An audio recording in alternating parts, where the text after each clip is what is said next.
maze uwo mwana arakura ashimwa n'Imana n'abantu. Ayo ni amajambo Pastor Sengiyumva Martin asanzwe ari umunyamabanga nshingwabikorwa muri Union y'u Burundi yabwiye urwaruka rw'abaserukizi rusanzwe rusengera mu ishengero ry'Abadventiste b'umunsi w'indwi kuri Isabato y'igenekerezo rya mbere Myandagaro mwaka wa 2026 aho rwari ruramuka rurangiza ihuriro ry'urwaruka rwari rwavuye mu mamisiyoni atanagize Union y'u Burundi. Bakaba bari bakoraniye ku ishengero ry'Abadventiste b'umunsi w'indwi rya Karurama riri muri misiyoni ya Buganda.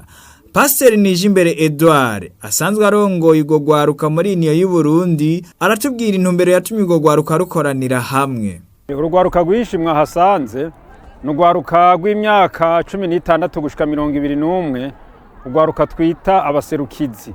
N'umugwi imwe w'urwaruka mu migwi igize urwaruka rw'ishengero ry'Abadventiste b'umunsi w'indwi, ukaba ari umugwi udasanzwe, umugwi w'abana mu myaka dukunda kuvuga ngo ishuha, abana bafise uko bisangije mu mibereho yabo. Intumbero rero y'ishengero gukoranya n'aba bana no kugira aba bana bige iby'ubuzima, bige iby'Imana, bige ibintu bitandukanye bituma babaho neza muri urugendo baba basanzwe barimwo. Urugwaruka rusanzwe ruva mu gihugu cyose cy'u Burundi.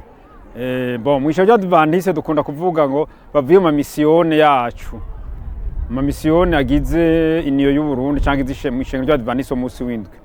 Aba bana rero nta bakuze bashobora kuba bitwa bakuze kuko bamwe bava ku myaka 16 gushika 21, urumva n'abana umuntu ashobora kubita abana ariko mwumva ko bariko barakura.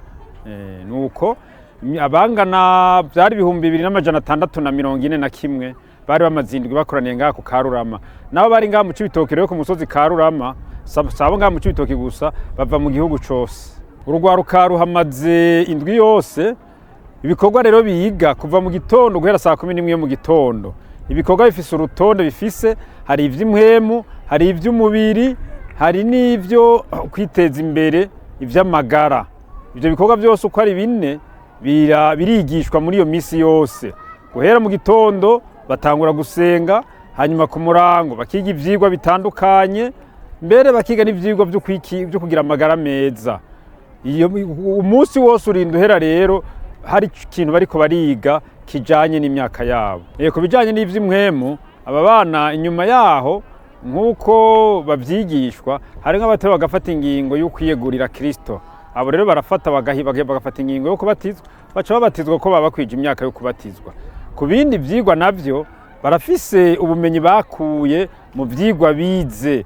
Ico nobwira bariko badukwikirana nuko urugwaruka rwavuye mu gihugu cyose, mwumvise ko ari 2641. Abo bararenga abo dusanzwe dufise mu gihugu.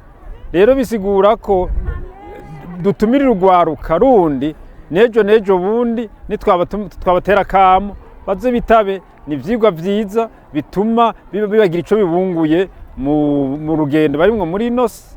Tugatumira rero abandi urundi rwaruka ko mu bikorwa bindi bazotumirwamwo nabo bo kwitabira, kuko ababaje iyo bataje babahomvye, ababaje nabo babarongutse byinshi. Pastor Steven Niyonsaba asanzwe arongoye misiyoni ya Buganda aratubwira icashoboye kumunezera kubwo rwaruka rwakoraniye ngaho. Iki gikorane c'ingando cariko kirabera muri misiyoni ya Buganda mu ntara mvuga butumwa Cibitoke ku ishengo rya Karurama. Cya gikorane gihimbaye kubera yuko cyahuje urwaruka rwagiye ruva mu bihinga itandukanye ya buno Burundi, cavuba urwaruka rwavuye mu misiyoni ko ari 5. Icatunejeje rero nuko twashoboye kuronka n'undi rwaruka atari Abadventiste bashoboye kwitaba. Byaduhimbaye ko twebwe ntago tuvangura, kandi cyaduhimbaye nuko twashoboye kuronka undi rwaruka rwambikwa mu gisata c'abaserukizi. Ijambo nobwira abantu tutashoboye kuhaza nuko ishengero ritunze urwaruka, kubera ko urwaruka ni ishengero ry'uno munsi kandi nejo. Ndabamenyesha yuko mu mashengero y'intango bakwiye gushigikira urwaruka kugira ngo rukomeze gushigikira igikwa c'Imana kugira ngo Yesu agaruke. Akandi kajambo no kongera ko nuko intara mvuga butumwa nkuko twabonye ko Union yatunganije ikambi nkiri, ni intara mvuga butumwa zohora zibikora kugira ngo urwaruka rwacu rushobore gutegurwa ku gikorwa c'Imana. Murakoze. Niyomukiza Ange Brinera asanzwe asengera ku ishengero rya Gisyo riri mu ntara mvuga butumwa ya Kanyosha misiyoni ya Bujumbura aratubwira ubumenyi bashoboye kuhakura. twaje muri Congrès Nationale y'urwaruka rw'Abadiventiste b'umunsi w'indwi. Twarize ivyigwa vyinshi cyane, ubwo baduhanura nk'urwaruka uko twokwirinda, ndetse tugakora n'ikarashishi ubwo twageze ku ruzi rwa Rusizi, ndetse turagenda no ku kibuga tugakina n'umupira n'ibindi vyinshi cyane. Ahanini twakuye impanuro z'abarongozi batwigishije, ndetse tuhigira n'ubundi buzima busanzwe nk'uko byagenze neza, ubwo twize kubana n'abandi bantu, aho umwe wese yaba yamenyereye kwibana wenyine muhira, ariko twize kubana n'abandi, ndetse twiga n'inyigisho nziza cyane.